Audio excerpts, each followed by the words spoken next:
MA পরীক্ষার final এক্সামটা তখনও দেওয়া হয়নি, যখন বিয়ে হয়ে যায়।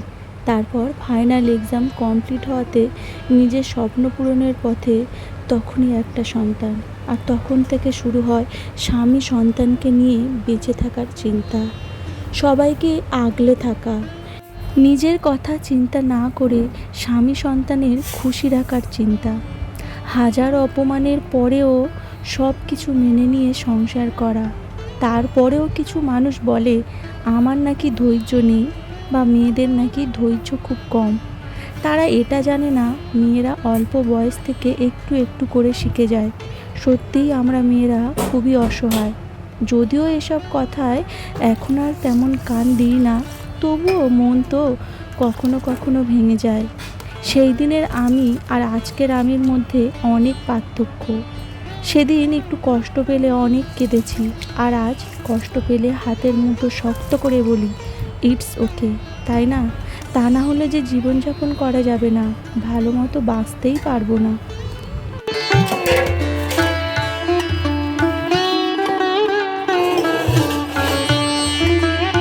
আসলে মেয়েদের জীবন সত্যিই অসহায়। একটা মেয়ে যখন পড়াশোনা করার সুযোগ পায়, যখন সে স্বপ্ন পূরণের লক্ষ্যে এগিয়ে যায়, হয়তো সুযোগ মেলে না, তখন কিছু মানুষ বলে ওঠে মেয়ের বয়স হয়েছে, বিয়ে দিয়ে দাও। হয়ে গেল তখন সব গেল, বাবা মা আর সময় দিতে পারে না, তখন তারা বলে ওঠে বিয়ের পর সেখানে পড়াশোনা করিস।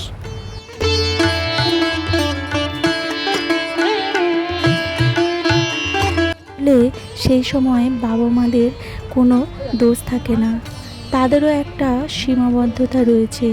একটা মেয়ের বয়স পরে তাকে আর বাড়িতে রাখা যায় না, তার সংসার জীবনের প্রবেশ করা দরকার, সেটাই তাদের মনে হয়।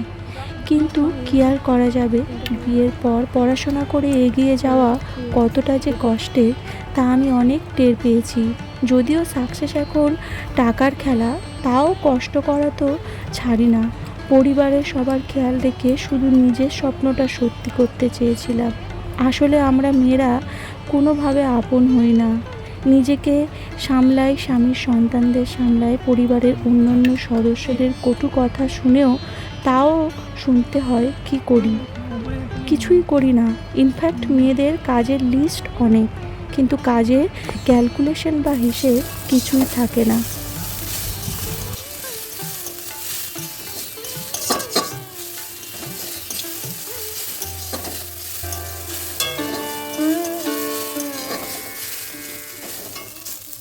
আমি সন্তানকে আগলে বেঁচে আছি শুধুমাত্র নিজের মনের শান্তির জন্য, কিন্তু মনে আঘাত পেলে তখন আর কোনো কিছু আপন লাগে না। মনে হয় সব কিছু তো অন্য, কেন আছি? মেয়েদের জীবন সেই ছোট থেকেই অসহায়।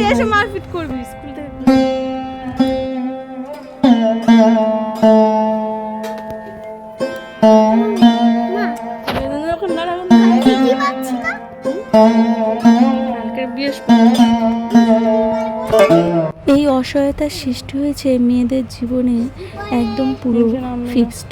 মেয়েরা চাইলেও স্বাধীন জীবনযাপন করতে পারে না।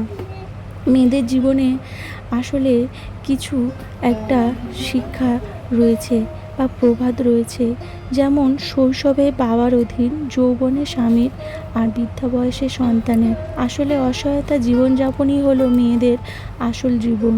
মেয়েদের এর থেকে কোনো মুক্তি নেই। মেয়েরা সারা জীবন এই অসহায়তার জীবন নিয়েই ভুগবে।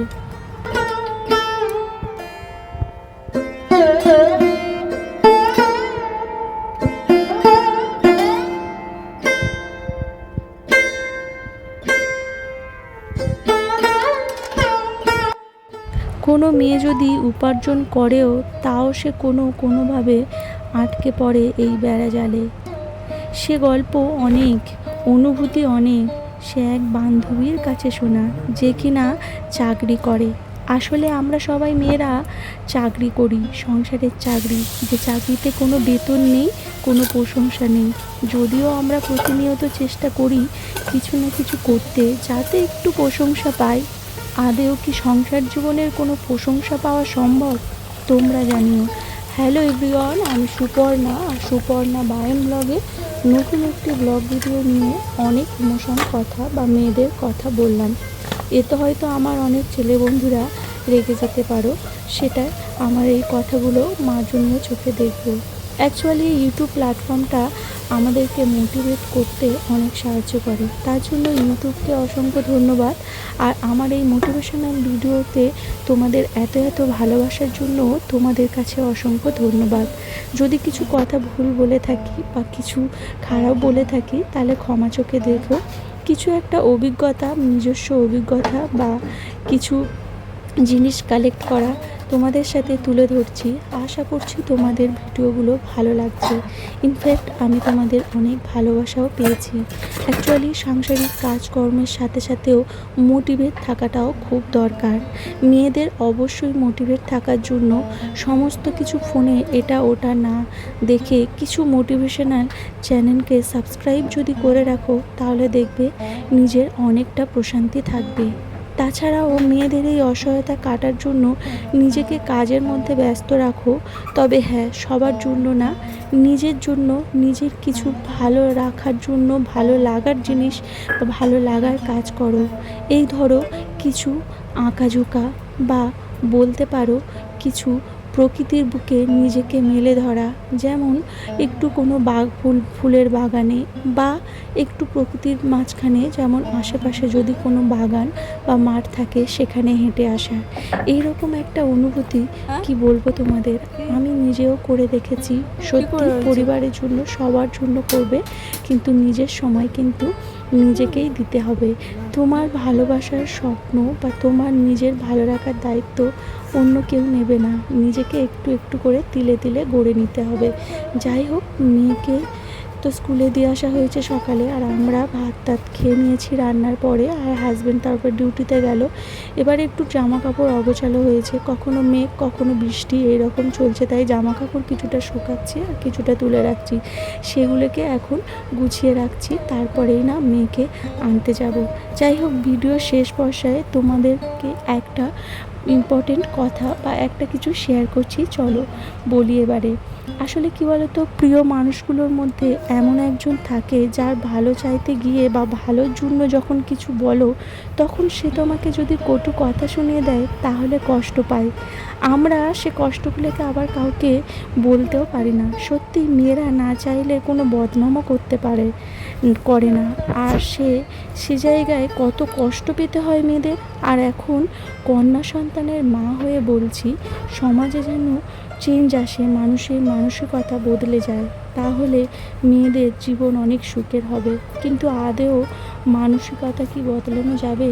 এই মন মানসিকতা কি চেঞ্জ করা যাবে? জানি না।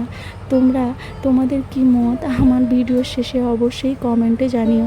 এখন আমার মেয়েকে আনতে যাচ্ছি, আর এই পর্যন্ত টাটা বন্ধুরা।